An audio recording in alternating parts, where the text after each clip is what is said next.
ప్రముఖ నటి హన్సిక తనపై నమోదైన గృహహింస కేసును కొట్టేయాలని బొంబాయి హైకోర్టును ఆశ్రయించారు. ఈ మేరకు క్వాష్ పిటిషన్ దాఖలు చేశారు. సోదరుని భార్య ఫిర్యాదుతో హన్సిక సహా ఆమె తల్లిపై గతంలో కేసు నమోదైన సంగతి తెలిసిందే.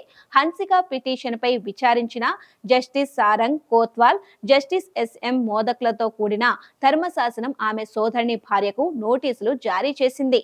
తదుపరి విచారణకు జూలై 3వ తేదీకి వాయిదా వేసింది. హన్సిక సోదరుడు ప్రశాంత్ మోత్వాని టీవీ నటి ముస్కాన్ జేమ్స్ ను 2020లో వివాహం చేసుకున్నారు. కొన్ని కారణాల వల్ల 2022లోనే విడిపోవాలని నిర్ణయించుకున్నారు. అయితే ఇదే సమయంలో హన్సిక సహా సోదరుడు ప్రశాంత్, తల్లి జ్యోతిలపై ముస్కాన్ గృహహింస చట్టం కింద ఫిర్యాదు చేయడంతో కేసు నమోదైంది.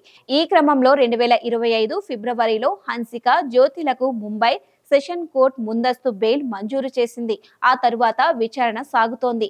తమపై నమోదైన కేసును కొట్టేయాలంటూ తాజాగా హన్సికతో పాటు ఆమె తల్లి కూడా బాంబే హైకోర్టును ఆశ్రయించారు.